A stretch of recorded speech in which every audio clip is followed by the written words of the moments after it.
Welcome back, AgEcon. I hope you guys are having a great start to your day. We're going to be joining in today to learn a little bit more about the challenges of economics, and this might be a little bit more of a serious topic for us today because we're going to be talking about unemployment, inflation, poverty, and economic gaps, so recessionary and inflationary gaps, and we're going to try to make this as realistic in real life as possible because these are real topics that are going to be impacting you in the future, whether it's you directly or someone that you know or maybe something that you see on the news. So we're going to do our best to provide a realistic and well-rounded experience for you guys today as we talk about this important topic. So our learning targets for the day, there's quite a few of them, so bear with me. I can recall how to calculate nominal and real GDP values based on an economic data set. I can describe different factors that contribute to unemployment. I can calculate and compare the metrics used to evaluate the severity of inflation in an economic system. I can compare and contrast the different theories for why and how inflation occurs in an economic system.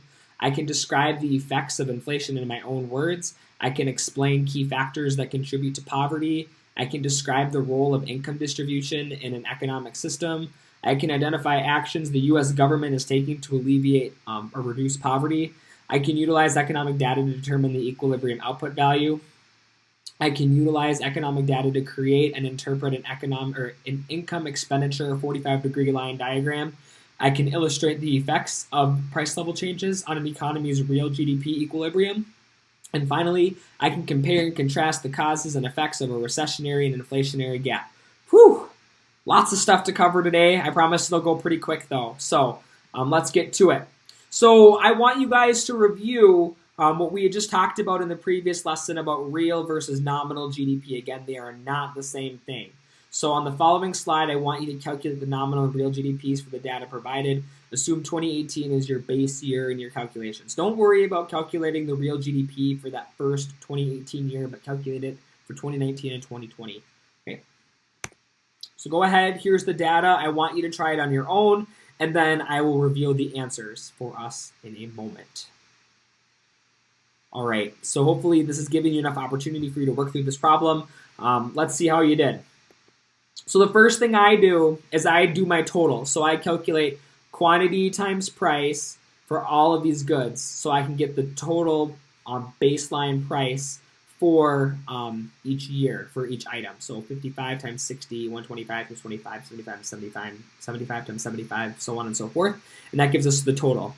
To calculate the nominal GDP for each year, then I just take the sum of the three totals for that year. So for this particular year, for 2018, I'm just going to add up. It's not letting me draw today. There we go. I'm just going to add up those three values to get my nominal GDP. Same thing goes down here. I'm going to add those three up, and then I'm going to add these three up. And that's going to give me my nominal GDP for each year. Okay. In doing that, I find that my nominal GDP is $12,050, $14,925, and $24,200 for each of the corresponding years. That's all we do for nominal GDP. Now, for those of you who remember, real GDP is not influenced by inflation. Okay, so we use the same dollar value from 2018 for all 2019 and 2020. So again, I told you we don't have to do the real GDP for 2018, but for 2019 and 2020, I would like you to do that. So you would take 65 times 60. See where I'm getting that? Because we have 65 for our quantity times $60 for our price.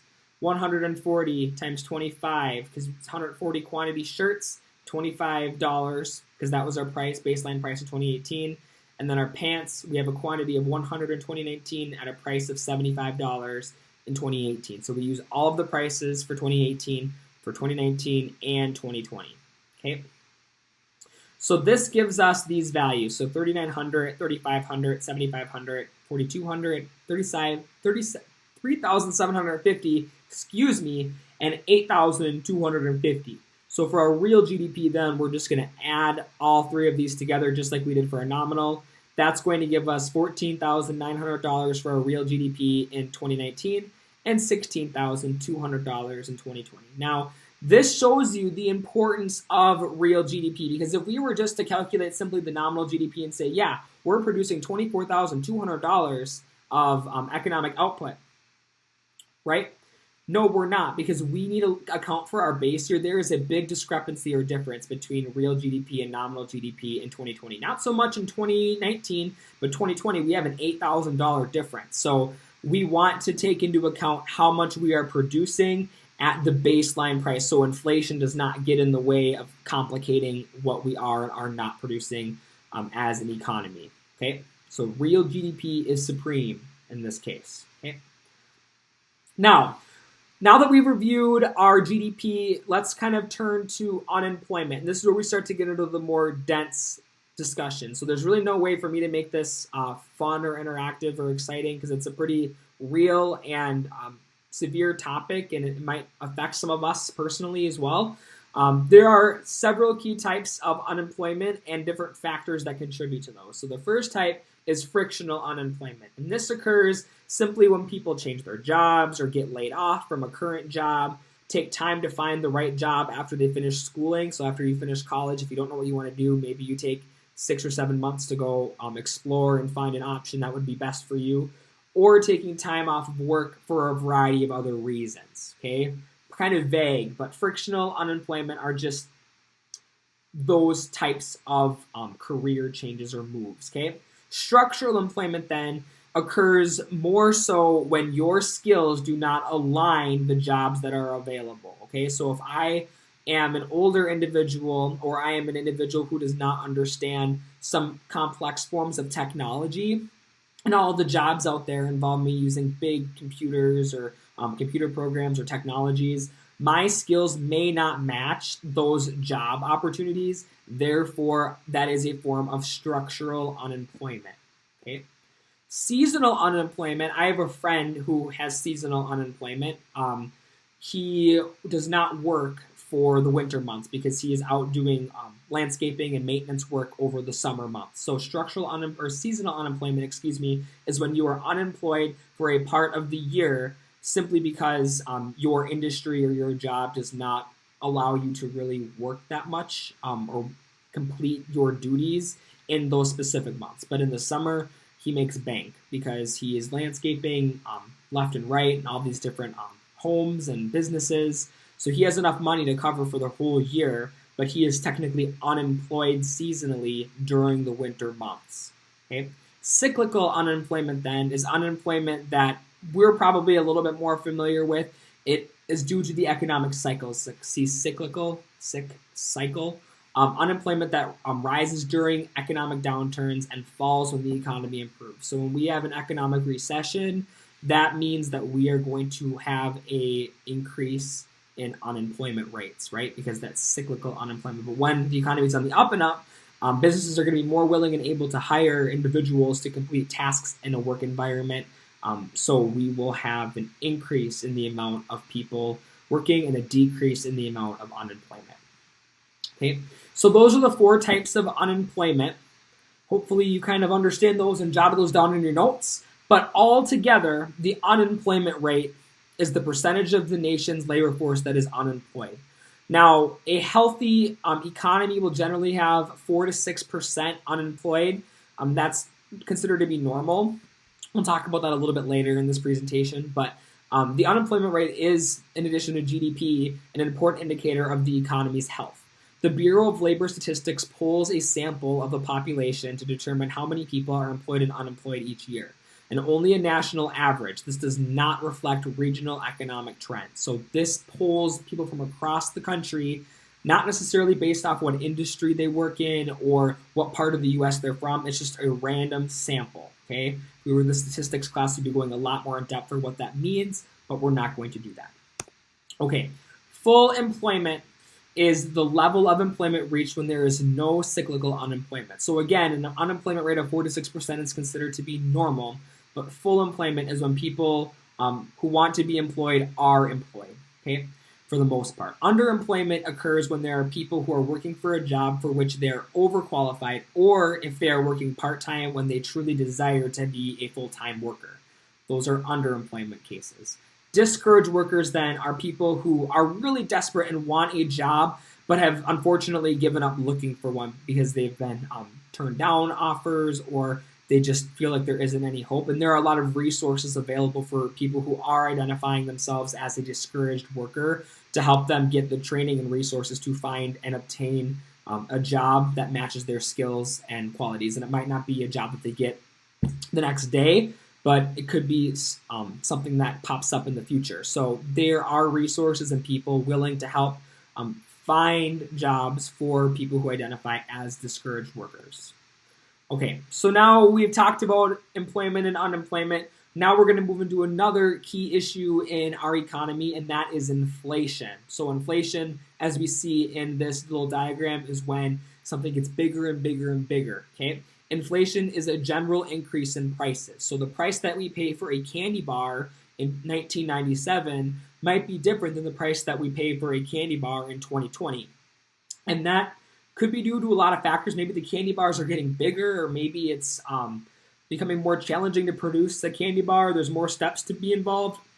But I would say 9 times out of 10 in most industries, the reason why prices are increasing is because there is a general increase in the amount of prices that we have. And that could be, honestly, it's kind of a supply chain. So if the price goes up for sugar to make a candy bar, then the candy bar producers like Hershey's are going to have to increase their prices to account for the inflation of sugar prices. Okay, so it's kind of a trickle-down effect. Purchasing power is the ability to purchase goods and services, and it's decreased by rising prices. So when you have a dollar bill, you have the power to spend that dollar bill in whatever way you choose. But that dollar bill could, quote-unquote, lose value over time as our prices increase. So that dollar isn't worth as much in 2020 as it was in 1997, and that's because of inflation. Price level is the relative cost of goods and services in the entire economy at any given point in time. And the price index is a measurement that shows how the average price of a standard group of goods changes over time. So we're going to talk about price levels and price indices here in the next couple of slides. But this is kind of a nice little diagram. I'm a big coffee drinker. I don't know about anyone else watching this video, but I love coffee. I probably don't need it because I already have enough energy. But inflation has drastically changed the price of a cup of coffee over time. And you might look at this and say, wow, only $1.20, gotta do math, $1.34 increase from 1970 to 2019, that's nothing. But if you look at it, if we started at only a quarter for a cup of coffee and that eventually lend itself to $1.59 in 2019, that's a huge swing, right? That is gigantic, okay? So that is inflation in action. Our prices are going up overall, right? 25 cents to $1.59 for just a standard cup of coffee on average. That's crazy. And now I know some of you guys probably spend a lot more than $1.59, and I myself am guilty of this too. I like to go and get fancy coffees once in a while. Those can cost $4, $5, maybe even $6. I refuse to spend more than $6 on a cup of coffee, but when you get those extra espresso shots and things in there, it can get to be pretty expensive. But for a standard cup of black coffee, we have increased our prices by $1.34. That's nuts. Okay, especially considering that we started at only 25 cents. Now, this is how we calculate the overall increase or decrease potentially in our price indices. It's through a consumer price index and an inflation rate. So consumer price index, or CPI, is computed each month by the Bureau of Labor Statistics. It's determined by measuring the price of a standard group of goods meant to represent the typical market basket of an urban consumer. So we see over here that CPI, or Consumer Price Index, is calculated by having the current market basket total divided by the cost of the base market basket times 100. Okay? Our inflation rate then is the percentage change in price level over time that is determined by changes in the CPI from month to month or year to year. Okay? So we would do this by taking our current CPI, so what we have today, minus our older previous CPI divided by our previous CPI. And that gives us percent change over time. We multiply by 100 on how much that CPI has been inflated. Okay, so we're going to do CPI a little bit later. We're going to work through the whole step, but I want to first start by calculating our IR, or our inflation rate. Okay, the CPI in Gopher Nation, go Gophs, for 2015 was 163, and now it's 166.6. Use this data to calculate and interpret the inflation rate in Gopher Nation. So this should be enough information for you to know to do this on your own. I would recommend hitting pause and trying it out. Otherwise, we'll work through it together. Okay. So the first thing we want to do is follow this formula. So we know our current CPI is 166.6, subtracted by our previous one in 2015, which was 163, divided by our previous again, which is 163. Okay, then we multiply everything by 100, and that gives us a CPI of, or an inflation rate, excuse me, of 2.2%.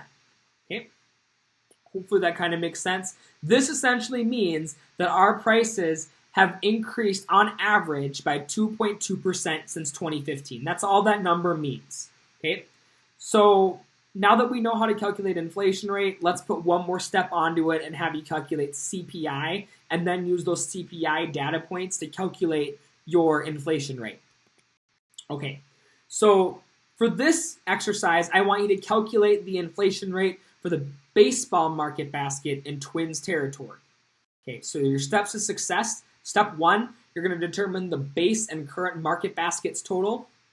Number 2, you're going to calculate the consumer price index for base and current market baskets. And step number 3, you're going to use that data to calculate your inflation rate. So take a mental screenshot of those equations there, write them down if you need to, hit pause. This is the table that you're going to be working on and filling out.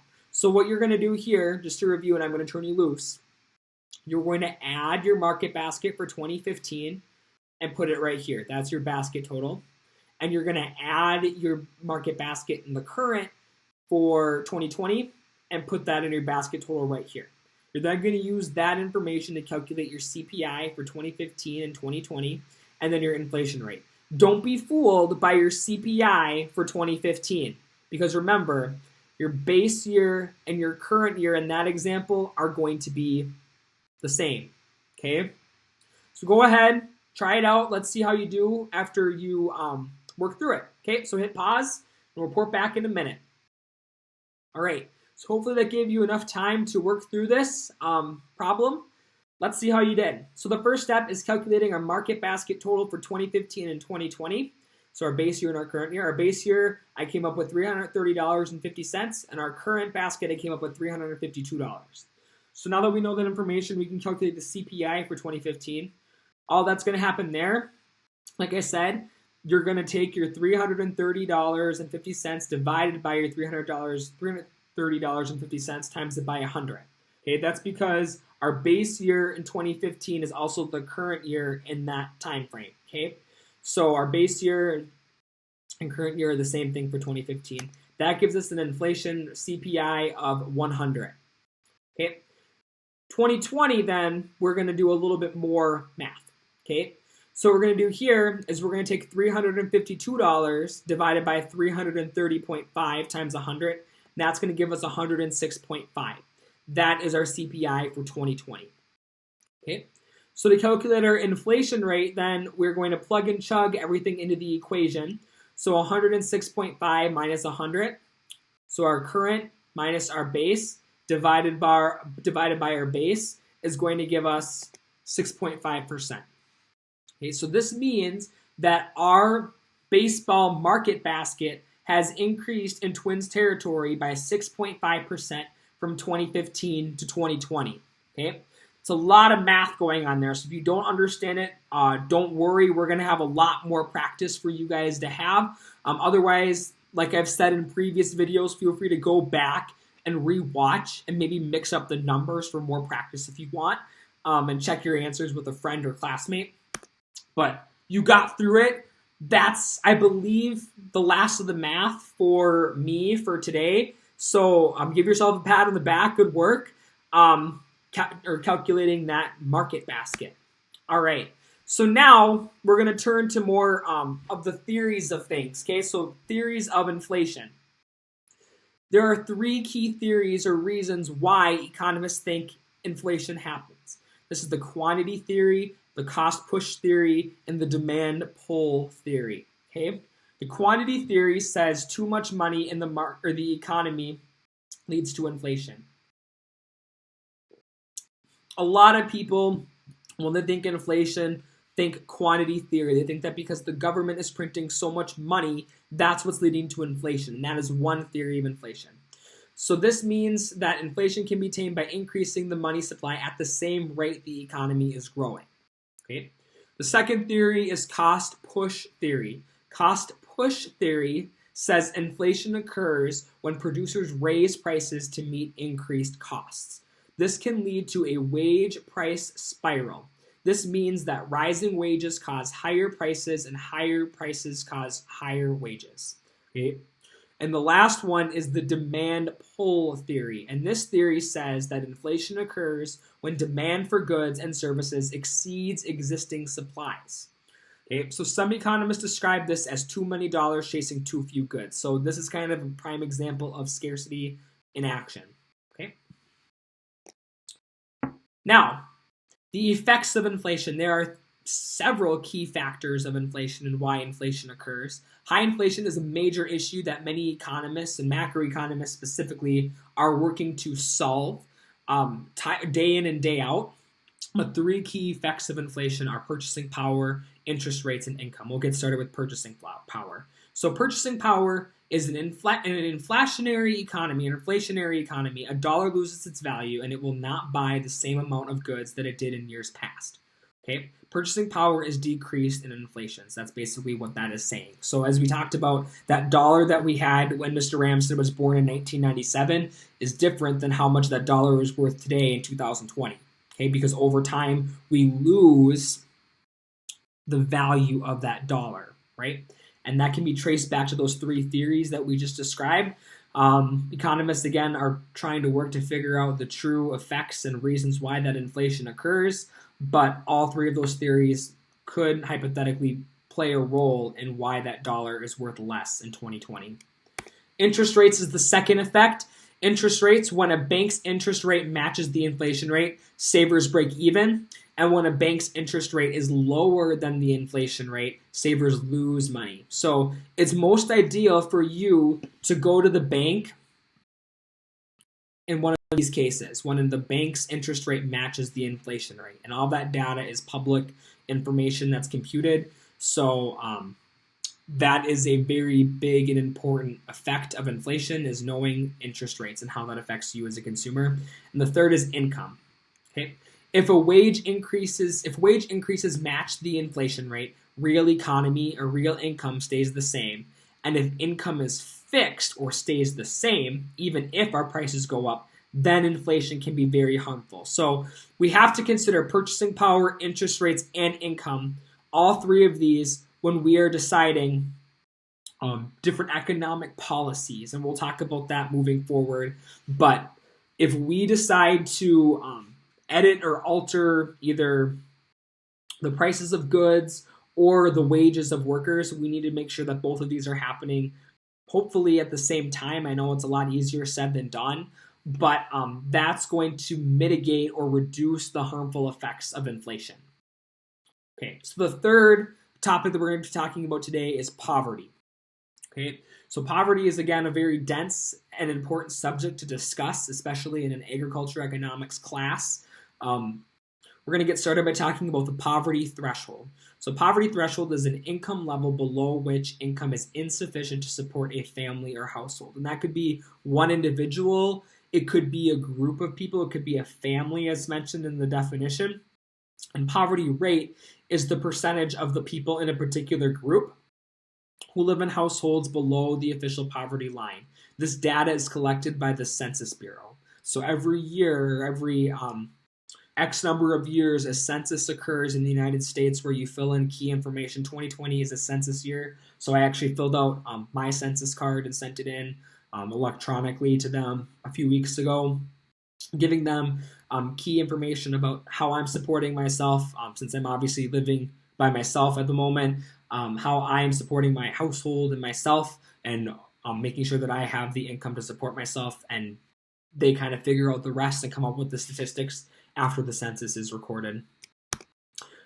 Causes of poverty then. There's a lot of different causes of poverty. I boiled it down to 5 of them that we're going to talk about today, and they are lack of education, location, shifts in family structure, economic shifts, and racial and gender discrimination. Okay. So feel free to hit pause and take a look at this infographic. It has a lot of great information on it. We're not going to spend too much time on here, but poverty and policy kind of go hand in hand, and poverty has really affected a lot of people in the United States, especially over the last 5-10 years. It's always been an issue, but especially as our population continues to grow, it's becoming a lot more of a prominent issue especially in urban and even in rural areas too. So the causes of poverty. First, as I mentioned, is lack of education. The median income of high school dropouts in 1997, that was the year I was born, was $16,818, which is just above the poverty line for a family of 4.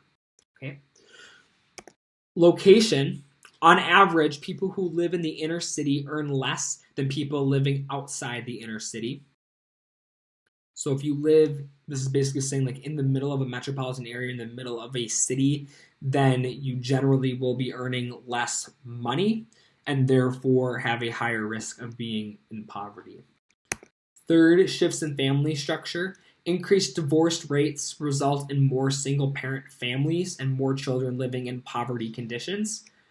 Fourth, economic shifts. Workers without college-level skills have suffered from a decline in some manufacturing industries and a rise of service or high-technology jobs. And the last one, racial and gender discrimination. So there is some level of inequality that exists in wages between whites and minorities and also between men and women. So these are all key factors to think about when we're talking about poverty and how that influences us as individuals. Okay, so the Lorenz curve illustrates income distribution. We're not going to spend a whole lot of time talking about the Lorenz curve, but it's just important to understand. I included it over here so you can see that the inequality gap is what's located between the actual income distribution, which is this curved line right here, and perfect equality. Okay.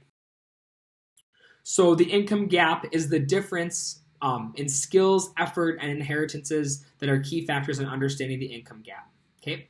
A 1999 study actually concluded that the richest 2.7 million Americans receive as much income after taxes as the poorest 100 million Americans. So income gap really does affect a lot of people no matter how much money you truly make. It's very hard-hitting and very real. So it's important to know about these, especially in an econ class.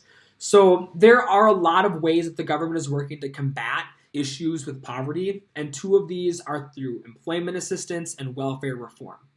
First, employment assistance. Minimum wage and federal and state job training programs aim to provide people with more opportunities. So minimum wage, as we all know, is the minimum amount that a worker can pay its employees on an hourly basis. Okay, so minimum wage constantly is, it seems like changing, or there's discussions and debates about how much minimum wage should be set at. We're not going to get into this too much in this class, but there are a lot of effects for raising and lowering minimum wage prices. Obviously, if we increase our minimum wage, we are not going to be able to support as many employees potentially because we're paying our employees a higher level. So therefore, you're causing some people to go from having, let's say, $10 an hour or wherever our minimum wage price is at any given moment to $0 per hour because they're not working anymore. But those select few who continue to work then will be making more money. Okay. Training is also offered by the government through the Department of Labor. And these range from building technical skills to building safety skills and awareness. And these types of trainings are targeted for people who potentially need to be gaining employment, or as we talked about earlier, discouraged workers. So this helps provide them with that safety net to help get them the employment that they desire. So we have employment assistance, then we have welfare reform. Welfare reform, there's a lot of different programs available. One of them is TANF, or Temporary Assistance for Needy Families. This program is a program in which gives block grants to the states, allowing them to implement their own assistance programs within the state. So the U.S. gives each state their own different package, and Minnesota has a TANF package, and they're able to distribute that as they see fit. And welfare programs, or workfare programs, workfare programs require individuals to perform work in exchange for temporary financial assistance. And this can occur for different organizations. We're not going to go too much into that. But as you can see, there's a lot of policies out there and programs out there that are working to help reduce poverty in our nation. So, this slide is what we just saw with our GDP lesson. As we discussed in the GDP session, just like there's supply and demand for a business, there's also supply and demand on the macro level for the entire country. Okay, so we can calculate and estimate GDP to determine an equilibrium output using a total expenditure schedule. And we already worked through this exact same problem in that GDP section, but we're going to review here today and add one more step. So again, as you may remember, the president of Motleyville is wanting to estimate GDP equilibrium using the expenditure approach. So on the chart, again, for practice, calculate the missing values that belong in the total expenditure column to help Motleyville work through their dilemma. So the formula you're going to use, again, is GDP equals C plus I plus G plus X minus M. So that means our consumer goods and services, our investment expenses, our government investments, our net exports, or what we're shipping out, and subtracting our net imports from all of that, okay? So go ahead, hit pause, do the math. Okay, so hopefully you received this for your result. So every level is increasing by $300 marginally, it looks like. So putting it all together, if I were to graph all of these lines, so the C line, the I line, the G line, the X minus M line, this is what it would look like, okay? So our C line, our consumer goods line, is right here, okay? So this essentially is telling us that there is a $900 difference between C and C plus I, and that can be confirmed here because each investment is $900. That's a constant value. So it's just going to be like a parallel line to that. Again, G and X and M are also the same number, so the lines kind of stack on top of each other. So consumer investment, and then our other lines are going to be charted right on top of there. $900 between C plus C and I, $1,300 between C plus I and C plus IG, and then we subtract a net $100 between C plus IG and C plus I plus G plus X minus M. Okay. I know this is probably a lot right now, and that's okay.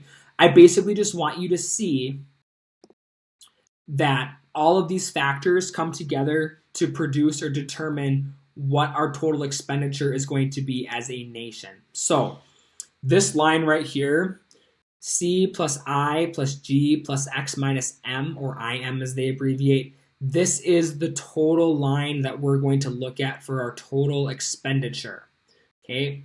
If you are confused by how these lines are determined or why they're spaced the way they are, I would encourage you to hit pause and look back at these price levels each year. The only line on here that is not constant, as we can see, is consumption, and that's going to be upward sloping because we add $300 each year.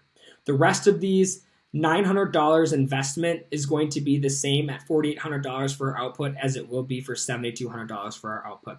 So that's not going to shift the steepness of our curve. It's only just going to tack it on at a higher level. Does that make sense? So between C and CI, we are increasing that line by $900, okay?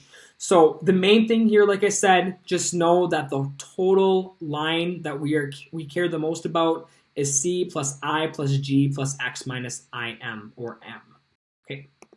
So again, we're going to go back to that graph here in a little bit, but the next step is to determine the equilibrium. So again, hopefully you remember that the equilibrium price is going to be when our output equals our total expenditure, and that is $6,000. That's going to cause our inventory status to be constant and no change in how much we are or are not producing. This introduces us to our income expenditure, or our 45-degree line graph. So as you can see, we plotted this C plus I plus G plus X minus IM line that we derived previously over here. We have plotted that on this graph with a 45-degree line. This 45-degree line is very important for a lot of reasons. Okay, whenever the production is above equilibrium, market forces will drive output down. On the flip side, whenever production is below equilibrium, market forces will drive output up. Okay, so when output exceeds spending in this area up here, we're naturally going to want to gravitate back towards that equilibrium value of $6,000. So producers are going to, as we see here, start to produce less, right? And our inventory, because our inventory status is going to be rising, they're going to want to produce less to help us get to that constant or no change level. The opposite is true when we are producing an excess output. We're going to have to increase our inventory because it's low, and we're going to have to try to increase the amount that we are producing overall. Okay, so we want to get to equilibrium. The only way to do that, though, is to make sure that our expenditure and our GDPs are in check. Okay, so I promise we're almost done. This is our last section here. We're talking about equilibrium shifters, and then we will be talking about the gaps. So changes in price levels influence equilibrium of real GDP. A rise in price level by shifting the expenditure schedule downward leads to a reduction in equilibrium quality of real GDP, or quantity, of real GDP. A fall in the price level by shifting the expenditure schedule upward leads to a rise at the equilibrium quantity of real GDP. So we see this example here. So in this first graph, the rise in price level, okay, that's going to cause our equilibrium to shift downward and to the left. Our real GDP is going to decrease and our expenditure is going to decrease. However, when there is a fall in price, our real GDP is going to increase and our real expenditure is going to increase. That's because when prices fall, consumers are more willing and able, and businesses are more willing and able to purchase more, kind of like going to that supply and demand concept again. Okay, so potential GDP is essentially the amount of GDP that could be produced in an economy given proper distribution of labor or resources. And as you can see, the U.S. does a pretty nice job of matching real GDP with potential GDP. That's the goal, but that's not a reality. And our gaps that we can produce are recessionary and inflationary gaps. A recessionary gap is the amount by which the equilibrium level of real GDP falls short of potential GDP. So our recessionary gap right here, if we look at the difference between our potential GDP of 7,000 and our real GDP of 6,000, what we're producing right now, we are in a recession. The main cause of this then is unemployment and the effects. People are unemployed, consumers are going to be unwilling to spend due to too high of market prices, and over time, this is going to correct itself. Okay, as we talked about earlier this semester, is the invisible hand. So the economy generally likes to fix itself over time, and one of the ways that happens in recessions is we are going to see decreasing wages, and therefore we're going to shift the aggregate supply curve outward, and that eventually over time is going to help stabilize our prices. Okay, we obviously can't keep our price levels the exact same if a lot of people are unemployed. It's going to have to change. And then an inflationary or inflationary, depending on how you pronounce it, I say inflationary gap, the amount by which the equilibrium real GDP exceeds potential GDP. Now, this isn't as common in the economic system, but it can happen. As we can see here, our potential GDP is still at $7,000, but we are at an $8,000 real GDP level. And the main cause of this is overemployment due to high aggregate demand. So because there is so much demand for goods or services, we need to overemploy and have a lot of people employed in producing goods. So this causes an increase in the amount of wages that businesses must distribute to their employees. And then this also causes purchasing power and net exports to drop because we're producing more money, therefore that dollar bill has less value. And then output falls and gap begins to close over time due to stagflation. And stagflation is inflation that occurs while prices are still rising and output is falling. So there you have it. I would say that if this last chunk of content from when we started talking about the C plus I plus G plus X minus IM onward, if this kind of you feel glazed over, I would say at this point that's probably normal because we covered a lot of content here. So feel free to go back and rewatch. Otherwise, we're going to be posting some practice and examples for you guys to work through as you prepare for what's coming ahead. But I would say that this is probably by far one of the most challenging concepts, economic challenges to understand in the context of the class. So give yourself a pat on the back for working through all of this math and all of these like mentally draining activities and concepts, because you did a great job if you're still kicking it at this far into the lecture. So I'm not going to reread all of these learning targets at this time, but if you feel that you need to have some additional practice, know that we are here to help you. We're here to help you succeed in the class and want to support you in any way that we can. If something didn't make sense or you need some extra clarification or practice, we'd also be happy to provide that for you as well. So that's it for today. Hope you guys have a great rest of your morning or afternoon or whenever you're watching this. And hang in there. We are halfway done with Unit 3 already, so good job.